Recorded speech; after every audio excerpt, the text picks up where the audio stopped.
요한복음 15장 15절 제가 한번 읽고 다시 여러분들이 한번 읽으시겠습니다. 이제부터는 너희를 종이라 하지 아니하리니 종은 주인의 하는 것을 알지 못함이라.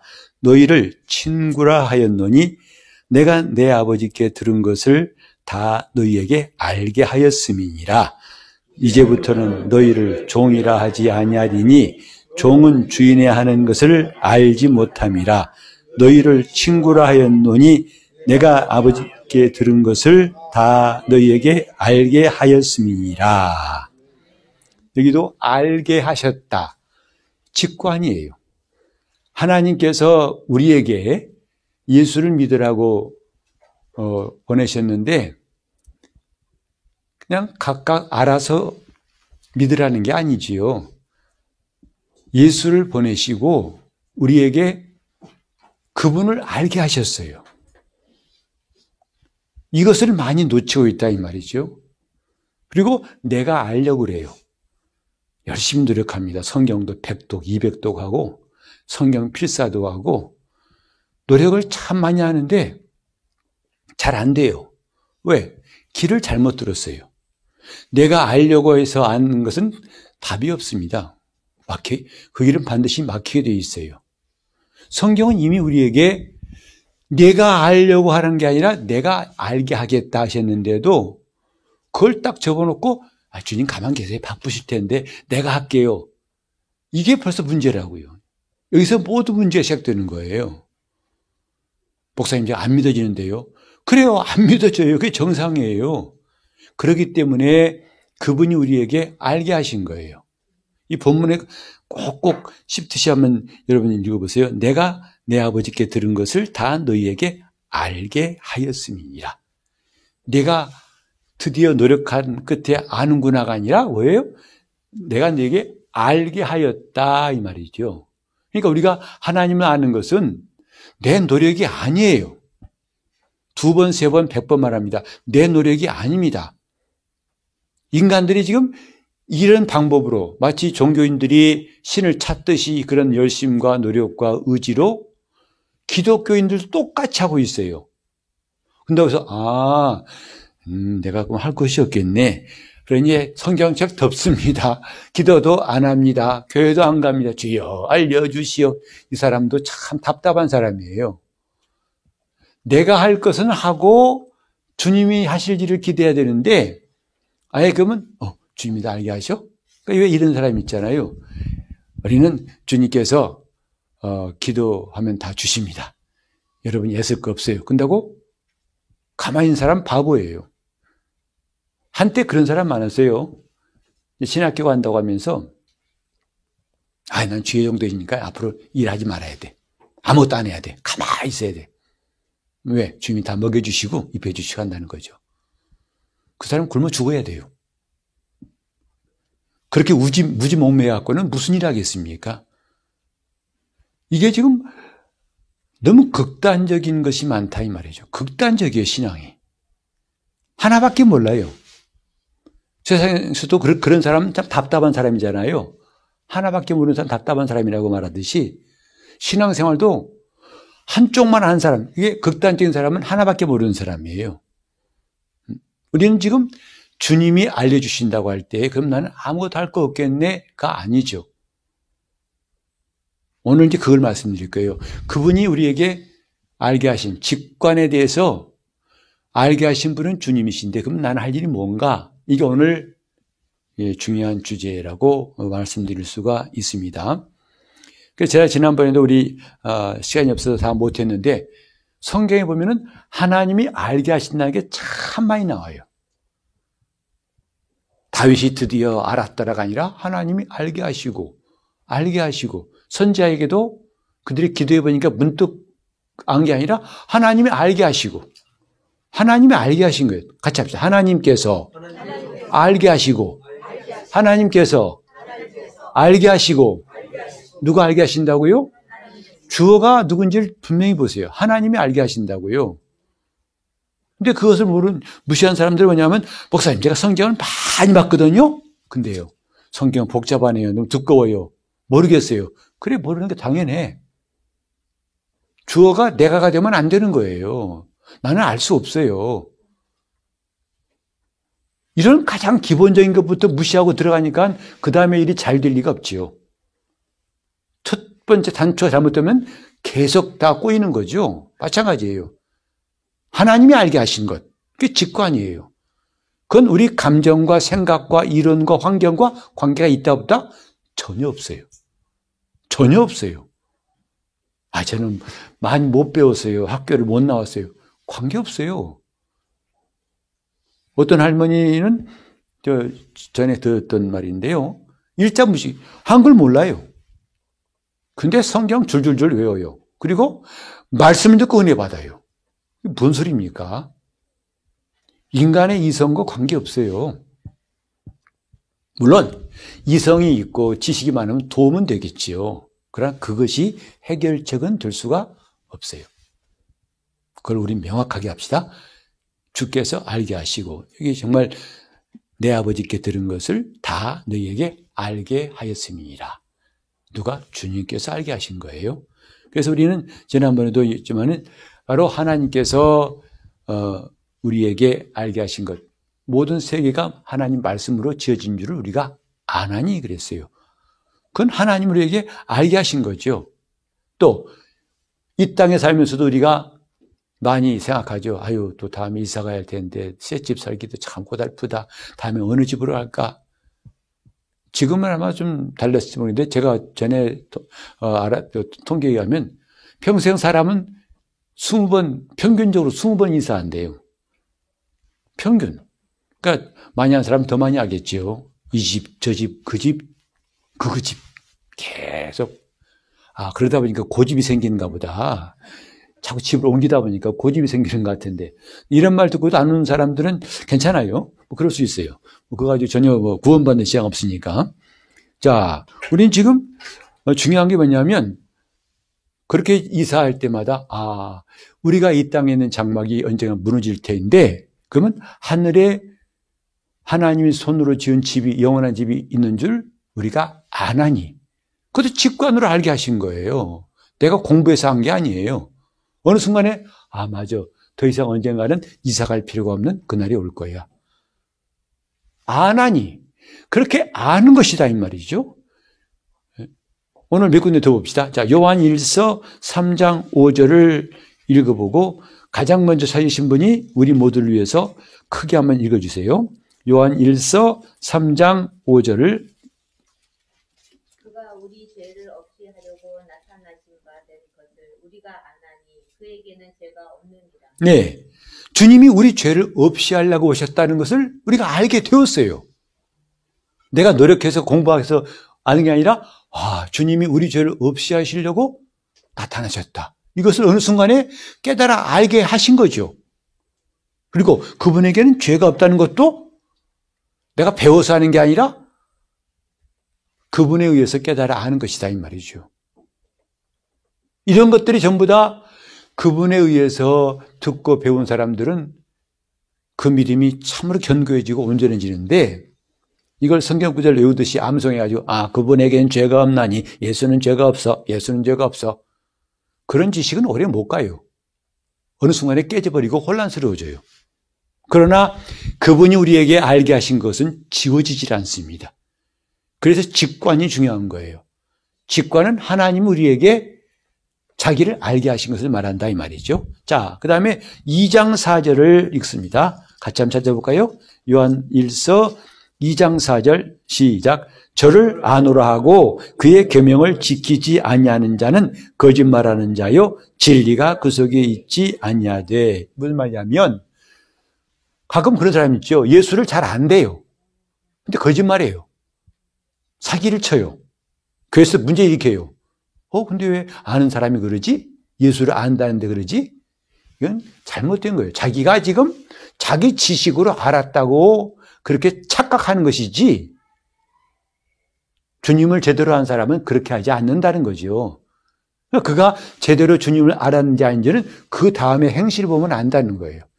정말 구원받고 거듭나서 성령으로 말미암아 진리를 안 사람인지 아닌지는 그 다음이 말해준다는 거죠.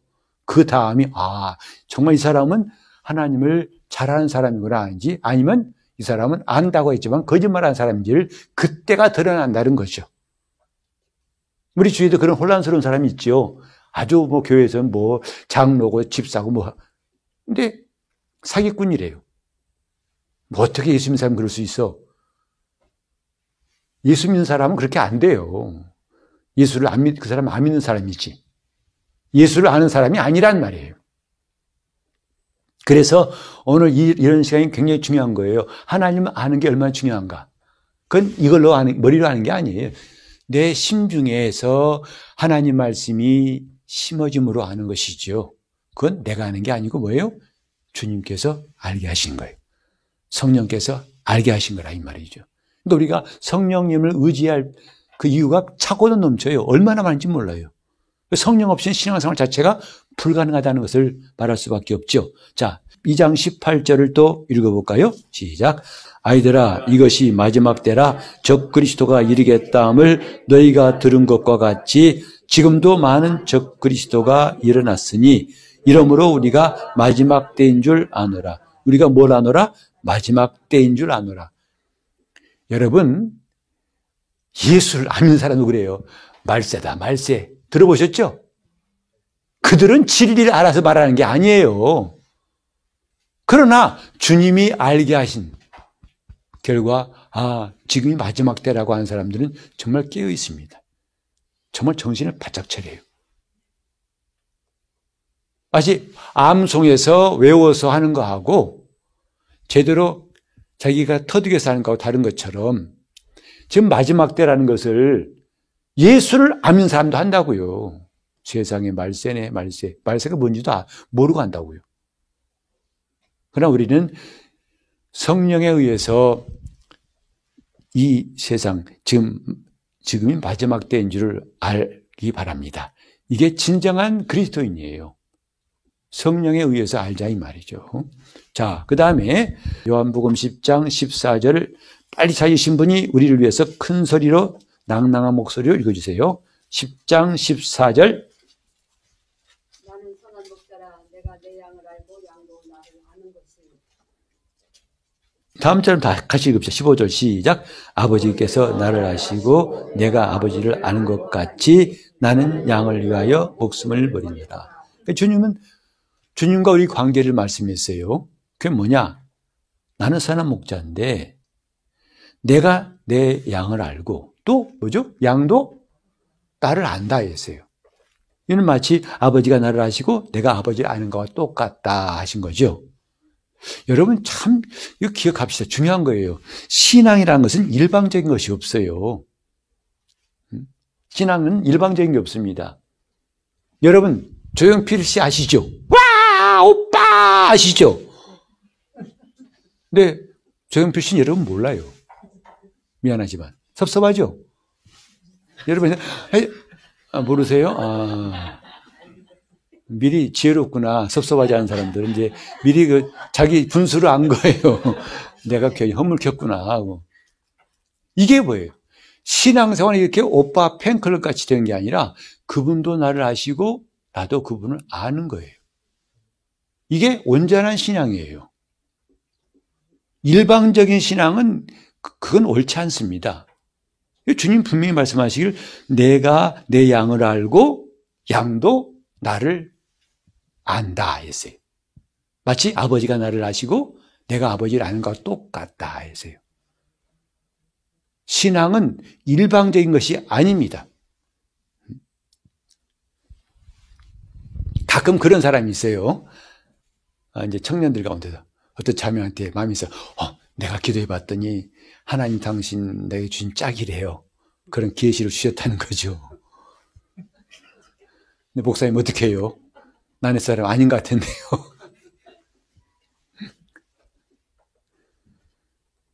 혼자 꿈깨라고 하세요. 왜 하나님 너한테만 말씀하시고 나한테는 안 주시냐? 너무 이렇게 하나님 말씀을 자꾸 곡해하지 말라는 거예요. 그렇게 해서 또 결혼한 사람이 있을지 몰라요. 하나님 뜻인가? 나중에 해봤더니 아닌 것 같대요. 그 처음부터 그 잘못된 거예요. 그러니까 신앙생활을 일방적으로 하는 것 자체가 굉장히 좀 문제가 됩니다. 그런 것에 너무 미혹되면요, 나중에는 뭐 누구 찾아다니면서 내가 지금 아이가 없는데 아이에게 가질 수 있을 수 없으니까 따라 안심하라. 내가 아들이 있을 것이다. 안 생겨요. 그거 어떻게 하란 말이에요. 그렇게 미혹되면 정신이 없어요. 내가 내 양을 아는 것 같이 나도 저를 아느니라. 또 그 비슷한 말씀이 요한복음 10장 27절의 말씀이었어요. 내 양은 내 음성을 들으며 나는 저를 알며 저는 나를 따르느니라 했어요. 이게 주님과 우리의 관계라니까요. 여러분, 제가 가끔 그렇게 봉헌기도할 때 그런 말 하잖아요. 주님, 오늘 헌금한 사람들 이름으로도 얼굴로도 기억하시고 저들을 복 주시라고 하는 기도. 나는 성경에서 그 말씀이 굉장히 되게 큰 감명이 깊었어요. 모세를 하나님이 얼굴로도 대면하시고 내가 이름으로도 저를 안다 하신 말씀. 그 모세뿐만이 아닙니다. 우리 주님과 우리 관계도 그와 같다 이 말이죠. 근데 과연 우리는 좀 그런 관계를 경험하고 있습니까? 아니면 먼 발치에서 강 건너 불구경하듯이 그러면 참 좋겠다. 그지? 참 좋겠다. 모세는 좋겠다. 나는 왜 모씨가 아니고 박씨지?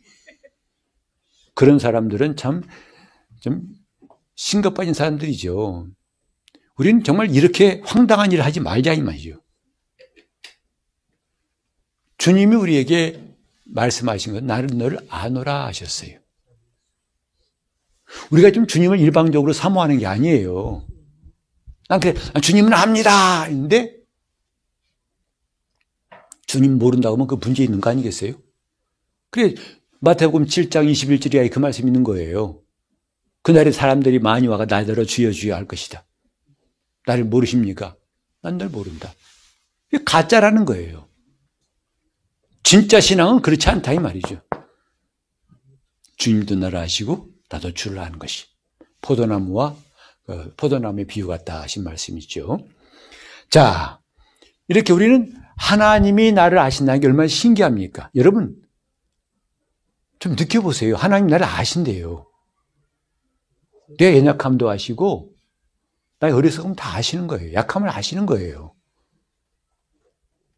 우리가 좀 일방적으로 주님을 찾고 사모하는 게 아니고 그분도 우리를 사모하시고 아신다는 게 얼마나 신기합니까?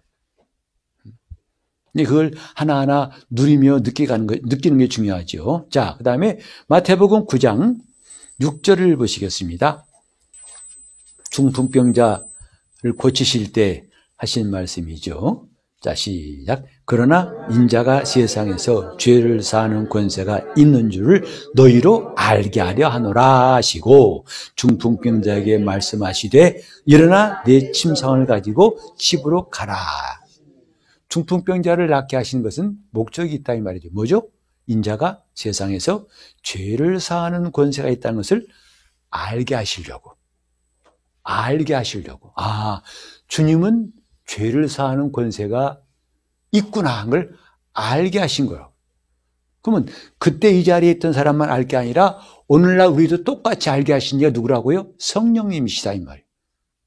이 말씀을 읽을 때에 성령께서 감동하셔서 우리도 주님은 죄를 사하는 권세가 있다는 것을 깨닫게 하신다 이 말이죠. 그게 직관이에요.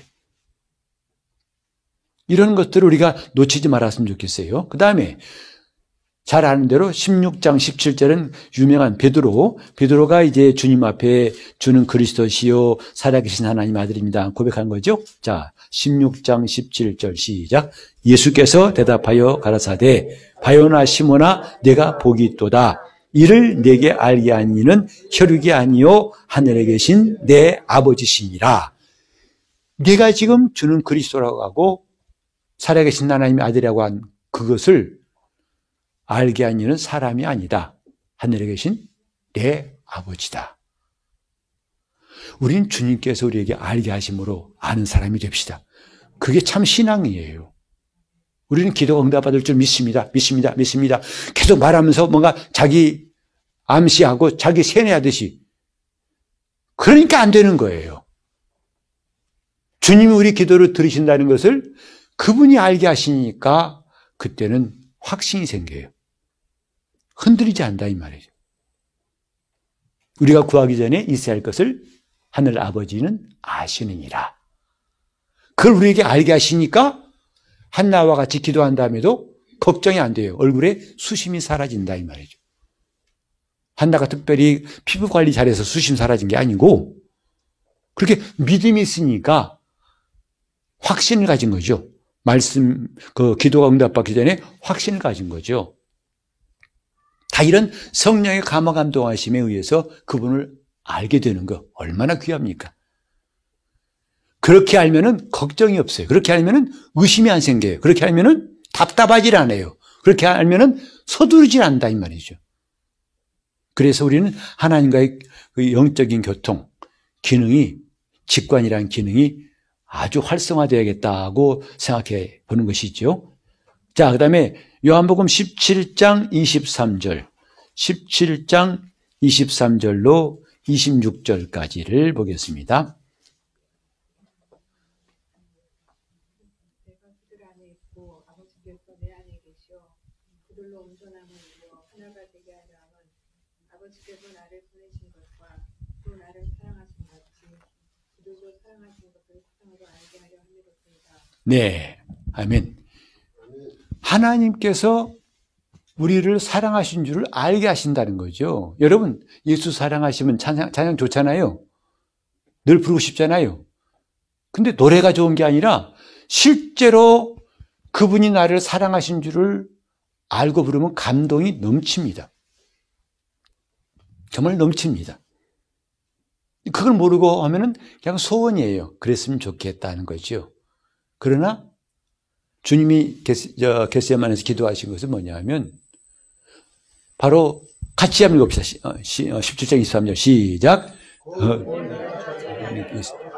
내 안에 계셔 이루어 되게 하는 주께서 나를 사랑하는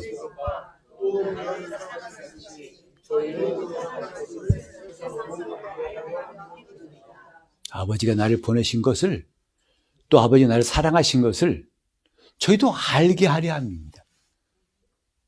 주님이 이 땅에 오신 것이 혼자 그냥 오신 게 아니고 아버지가 보내셨다는 사실을 하나님에 의해서 아는 것이 중요하다 이 말이죠.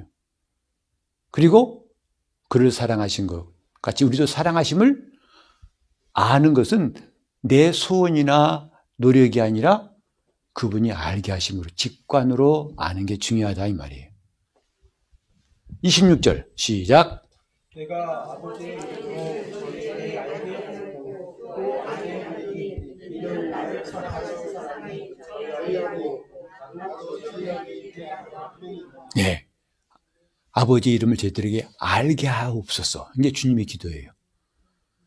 우리가 예수 이름을 한다는 것이 그냥 암송해서 머릿속에 기억으로 들어가는 게 아니고 그 이름을 알라는 거죠.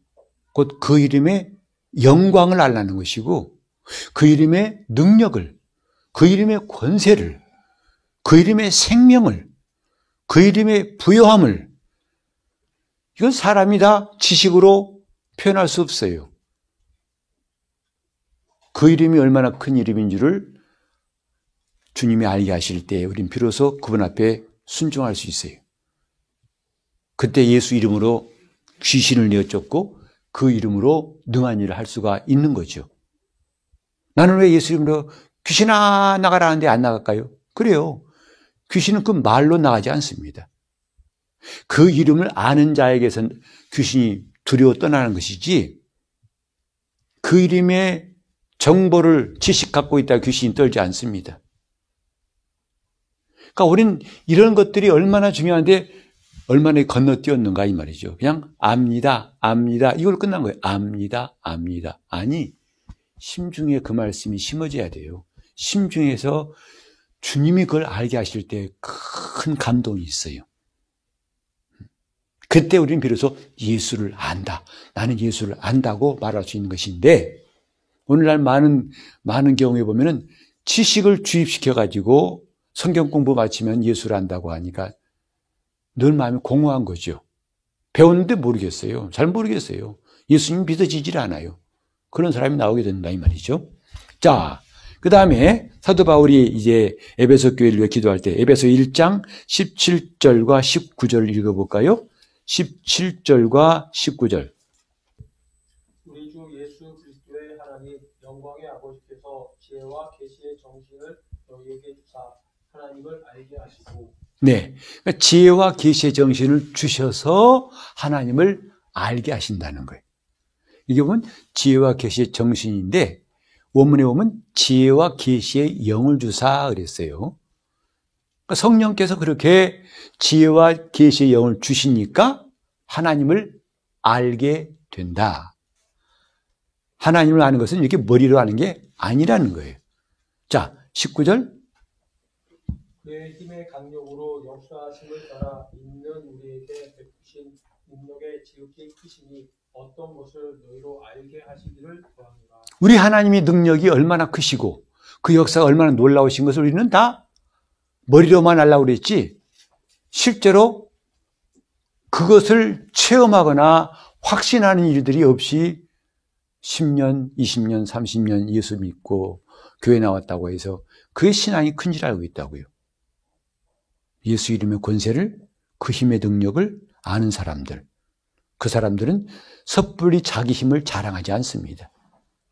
섣불리 자기가 나서지 않습니다. 그분의 힘으로 살려고 하죠. 자, 그 다음에 디모데후서 2장 25절. 2장 25절.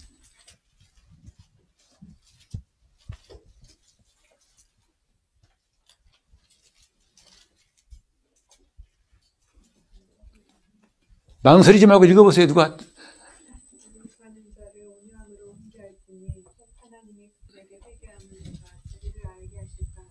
네, 여기 보면 혹시 범죄한 자 있거든 온유함으로 징계하라. 왜? 싸납게 징계해서 그냥 뚝 떨어져 나가게 하면은 혹시 하나님이 그를 돌이켜서 회개하여 하나님을 알게 하실 기회마저도 놓쳐버린 것이다 이 말이죠. 그래서 잘못은 꾸짖되 온유함으로 하라 이것이죠. 그런 기회를 상실하지 않도록. 그러니까 우리는 그 사람이 잘못했을지라도 다시 돌아올 수 있는 기회가 있을 수 있다고 해서 대차게 끊지 말라는 거예요. 떠나가라 하지 말라는 거예요. 그건 귀신 보거나 떠나가라고 하고. 그러니까 잘못했죠. 그건 분명히 꾸짖어야 됩니다. 그러나 주님께서 용서하시고 회개하면 돌이키게 하셔서 진리를 알게 하실 거라고 그런 기회가 마저 없어지지 않도록 그 여지를 두라는 것이죠. 요한일서 5장 20절을 읽겠습니다. 같이 읽어볼까요?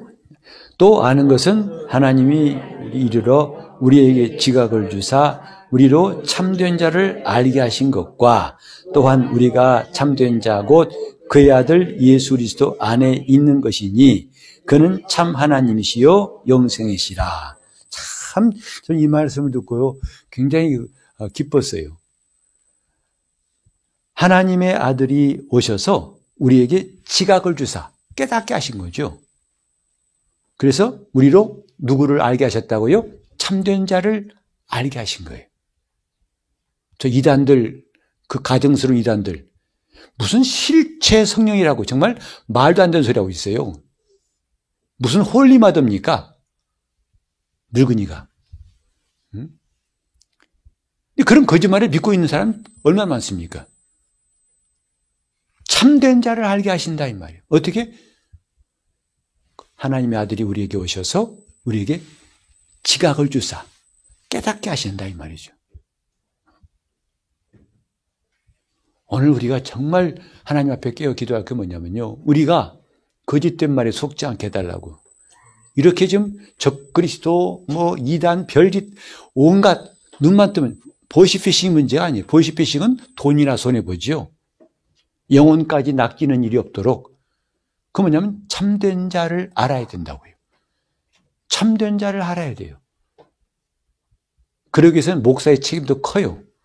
목사가 제대로 말씀을 전해야 한다고 하는 건 이 책임이 큽니다. 안 그러면 엉뚱한 말 할 수 있어요. 예수를 말한다면서 엉뚱하게 기복신앙이나 말하고 번영신학이나 말한다면 정말 주님 앞에 가서 그 사람은 온전치 못할 거예요.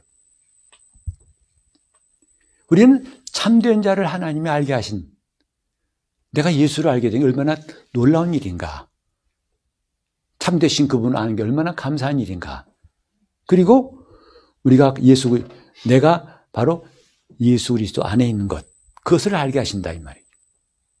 참된 자 곧 예수 그리스도 안에 있는 것을 알게 하신다. 오늘 몇 군데의 말씀을 봤습니다만 이게 전부가 아니에요. 성경에 보면 하나님이 알게 하신다는 게 참 많이 나와 있어요.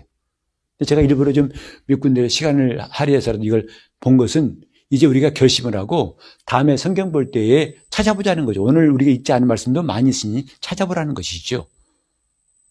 하나님이 나로 하여금 진리를 알게 하시는 것 사모해야 됩니다. 그게 성령 충만함이에요. 성령이 충만하게 역사하실 때만 그 일을 알 수가 있어요. 안 그러면 자기 속의 예수, 자기가 만든 예수를 섬긴 사람 될 수밖에 없어요. 그건 참 위험한 일이죠. 내가 만든 예수는 참 신이 아니에요. 그러니까 성경에서 내가 마음에 맞는 것만 몇 군데 골라가지고 그 말씀 가지고 하나님이 이런 분이야. 굉장히 위험한 겁니다. 이단들의 하는 수법이 그거예요. 이단들은 자기들의 말을 이제 변명하기 위해서 여기서 조금, 저기서 조금 떼어와가지고 그걸 잘 편집해가지고 하나님 말씀이라고 그래요. 그런데 그렇게 하면 뭐냐면 여기서는 맞는 것 같은데 이쪽 가면 안 맞아요. 여러분, 우리나라 돈이 뭐죠?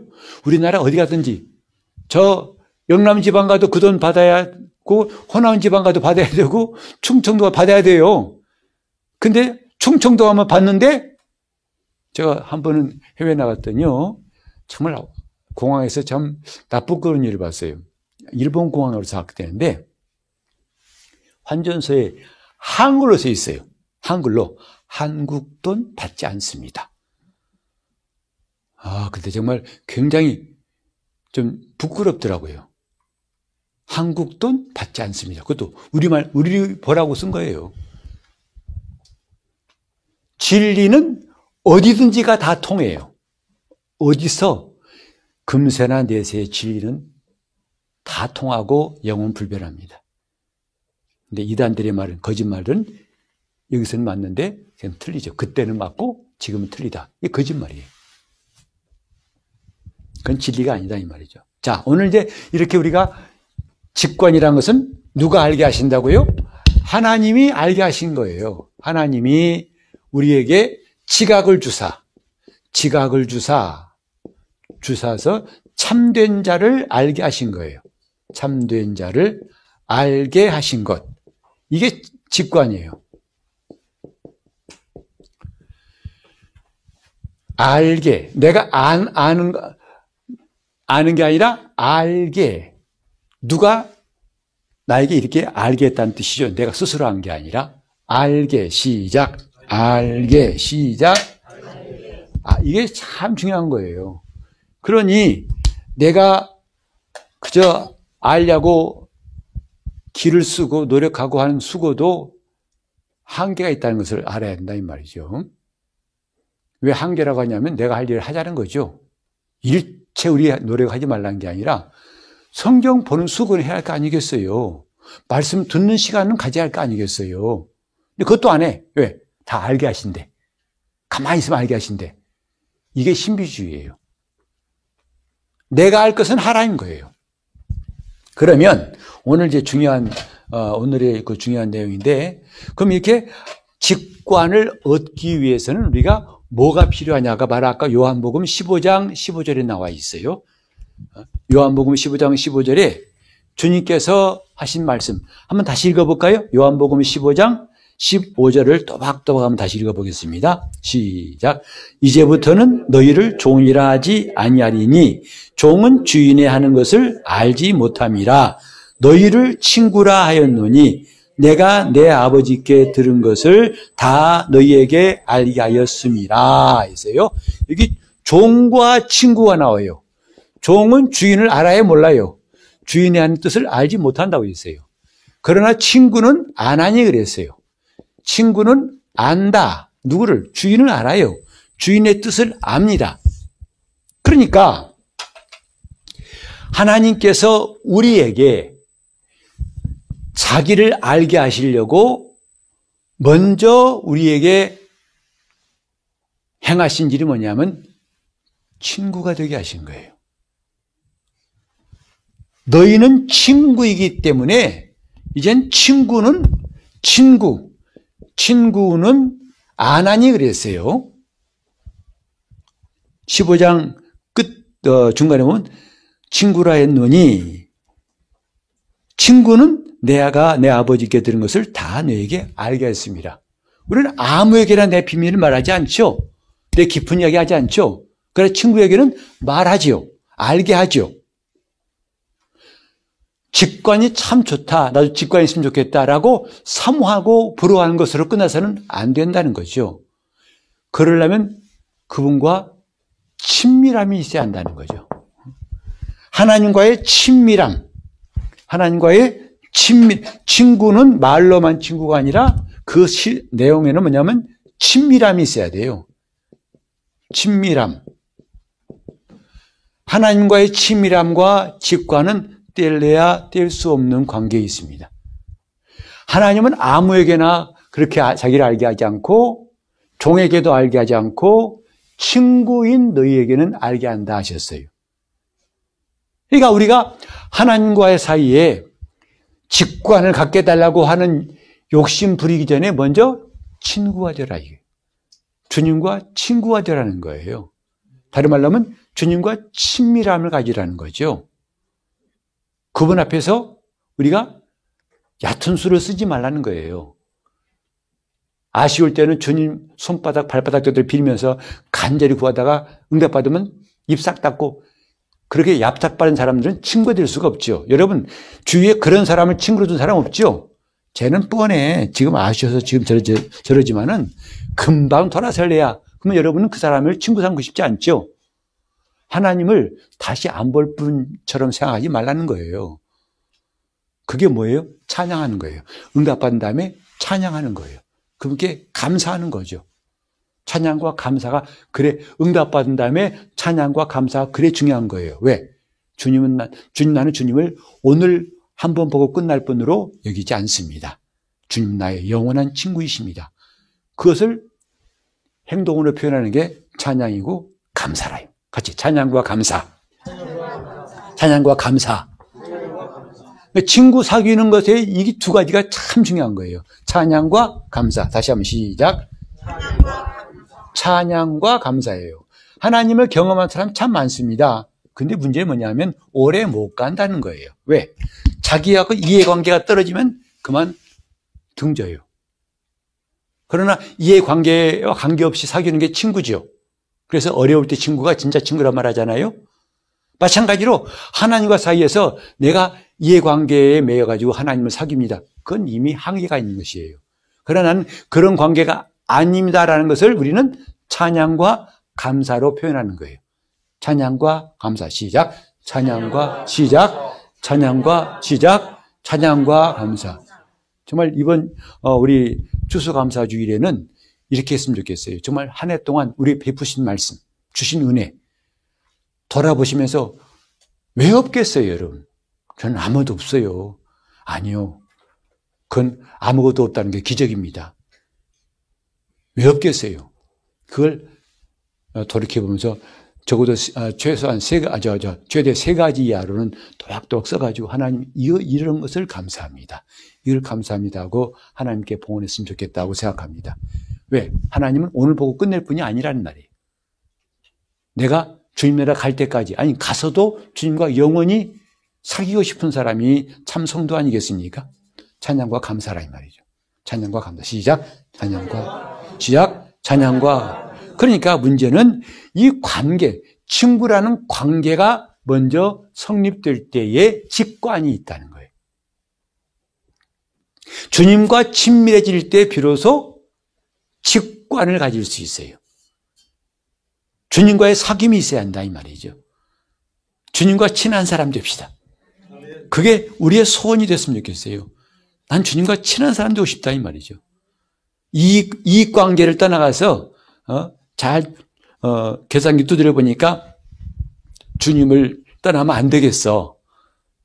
남는 장사하려면 주님과 함께 있어야겠어. 그런 관계는 금방 한계가 와요. 내가 비록 손해볼지라도 주님과의 관계를 놓칠 수 없다는 사람들은 주님 말씀에 순종을 합니다. 그 사람에게는 주님의 친밀함이 있어요. 주님과의 사귐. 참. 이런 것을 우리가 지금까지 귀하게 얘기해 보질 않았어요. 주님과 친밀하자. 뭐 친밀한 게 뭐예요? 하나님과 어떻게 친밀할 수 있어? 또 예수님 나의 친구다니까. 친구야? 맘 먹어도 되는 거야? 이런 황당한 정말 정신없는 생각들을 많이 하게 되는데 이런 다 정리했으면 좋겠다 이 말이죠. 주님과의 친밀함이 친구라면 친밀함이지 그와 대등하다거나 말 놔도 되겠네 이런 게 아니고 친밀함이에요. 친해요. 그분과 친한 사람 됩시다. 그게 친구예요. 주님과 친한 사람 시작. 주님과 시작.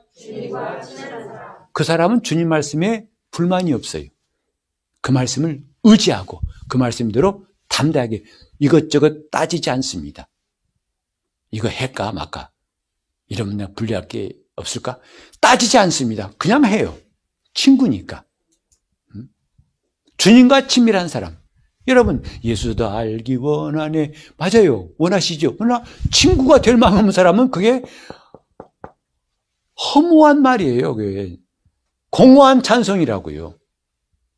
정말 예수를 알고 싶다면 주님과 친밀한 사람 되자 이 말이죠. 직관이 얼마나 중요한지 알았다면 나는 그분이 나를 알게 하시는 것을 사모하면서 먼저 뭐가 되자? 친구가 되자.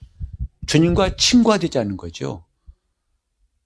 이 요한복음 15장 15절에 예수님께서 제자들을 친구라 하신 건 정말 놀라운 선언이에요. 폭탄 같은 말씀이에요. 어떻게 전능자이신 하나님이 인간에게 너희는 나의 친구라 하시겠는가? 그래서 어떤 사람은 그래요. 주 예수 내가 알기 전 친구 그런 게 있잖아요. 예수 나의 친구. 그 찬송을 아예 안 부른 사람이 있어요. 어떻게 감히 하나님을 친구라고 그래. 예수님은 친구. 아예 안 돼. 그건 황공공 무지지 허지지 오지지로 소이다야. 이 사람은 주님 말씀을 잘못 이해한 사람이에요. 그만큼 우리를 파격적으로 대우하시겠다는 거 아니겠어요? 그러니 너희는 그분과 사귀라는 거예요. 이것보다 좀 더 구약적인 말씀이 뭐냐면 하나님을 가까이 하라예요. 가까이 하라는 말씀이 더 원색적으로 더 제대로 우리에게 주어진 말씀이 그분과 친밀함을 가지라는 거죠. 하나님과 가까이 하면 뭐 하겠어요? 친해지잖아요. 하나님을 가까이 하라. 그러면 하나님과 친밀하라 이렇게 돌아가면서 할까요? 하나님을 가까이 하라. 하나님과 친밀하라. 그런 소원이 오늘 우리 마음속에 다 심어지기 바랍니다. 나는 정말 주님과 가까이 하고 싶은 사람. 난 주님과 친밀하고 싶은 사람. 그 사람에게는요, 놀라운 일이 생겨요. 뭐냐? 말씀이 깨달아져요. 그분이 말씀을 알게 하신다고요. 그건 내가 설교를 많이 들어서가 아니라 한 번 들었지만 그 말씀이 떠나질 않아요. 왜? 그분이 알게 하셨기 때문에. 이런 복을 오늘 여러분 모두가 다 소유했으면 좋겠어요. 영의 기능이 이런 겁니다. 직관이에요. 하나님 나에게 직관을 허락하셨어요. 이제 그 기능이 이제는 점점 활성화되고 점점 많아졌으면 좋겠습니다. 그래서 우리 수예배 때에도 좀 많이 나오시면 좋겠어요. 갑자기 수예배를 홍보하게 돼서 좀 이상한데, 많이 나오시면 좋겠다고요. 성경 속으로 들어가는 시간이 저에게도 굉장히 행복한 시간이에요. 제가 이전에 이렇게 성경을 읽어본 적이 없던 것 같아요. 이렇게 성경을 깨닫고 여러분과 나눌 수 있는 것도 이전에 일찍이 없었어요. 근데 그런 것이 뭐냐면 주님과 친밀해지는 실천 사항들이에요. 바라기는 여기 계신 분이 전부 다 수예배 또 금요기도에 꼬박꼬박 나왔으면 좋겠어요. 정말 여러분을 위해서 하는 말입니다. 목사가 괜히 아유 사람 몇 없으니까 괜히 그런 거 아니야, 허전해 그런 게 아니야 라고 하지 마세요. 저는 여러분이 몇 사람 모이든 할 겁니다.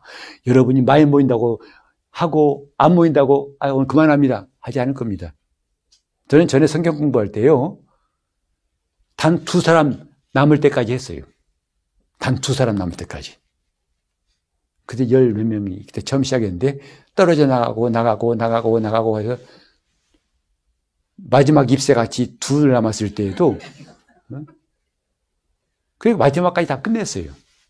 그러니까 제가 혹시 뭐 여러분 안 나온다고 괜히 에이 심란하다 그럼 그만할까 하고 그럴까 봐 걱정하지 마시고 여러분들의 유익을 위해서 생각하시고 주님과의 친밀함은 이렇게 평소에 기도하는 시간, 예배하는 시간, 주님께 봉사하는 시간 다 그분과 친밀해진 시간이라고 한다면 여러분이 봉사할 때 정말 앞다투어 할 겁니다. 나 주님과 친밀하고 싶어. 친밀하고 싶은 게 그냥 내 입의 말이 아니라 실제로 그런 구체적으로 행동에서 드러난다고요. 나는 우리 성도들이 주일마다 이렇게 딱딱 일을 분담해가지고 주방에서 화장실에서 뭐 이런 청소하신 거면 너무 감사해요. 아마 다른 교회에서 보면 놀래 자빠질 거예요. 이 적은 인원이 다 감당하냐고. 여기 우리 교회 가끔 지방에 목사님 오시면요, 입을 쩍 벌려요. 이렇게 큰 교회가 어떻게 유지를 할 수 있냐고. 하나님 은혜죠. 이런 성도들이 있으니까 능히 할 수 있는 것이고, 재정뿐만 아닙니다. 이렇게 교회에 돌아간 일 하나하나가 뭐 문제 있으면 금방 누가 와서 득달 같이 고치고 뭐 만지고 다 합니다. 그게 뭐예요? 주님과 친밀해지는 길이에요. 하나님과 친밀하시기를 예수 이름으로 축원합니다. 기도하실 때 주님, 내가 주님과의 친밀함이 점점 더 깊어지게 하사 내가 하나님을 아는 것, 이 직관, 영의 기능이 점점 왕성해지도록 합심해서 기도하시겠습니다. 하나님 아버지, 우리가 하나님을 아는 것이 점점 더 깊어지게 도와주시고 많아지게 도와주옵소서. 베드로가 말했듯이 오직 우리 구주 예수 그리스도의 은혜와 저를 아는 지식 가운데 자라가라 했사오니 이렇게 주님을 아는 지식 가운데서 우리 교회가 자라가게 도와 주시옵소서. 이전에 귀로만 듣던 하나님을 우리 심중에서 경험하게 도와 주시옵소서. 우리 지식으로 알았던 예수가 아니라 하나님께서 우리 영의 기능을 활성화시키심으로 직관으로 정말 그 어떤 것도 지울 수가 없는 확실한 진리로 우리 심중에서 경험되게 하여 주시옵시고, 이렇게 예수를 깊이 알려고 사모한 성도들이 주 앞에 나와 예배하고 기도하고 봉사하고 또 교회에서 일하는 모든 시간들이 주님과 친밀해지는 시간 되게 하여 주옵소서. 예수 이름으로 기도합니다. 아멘.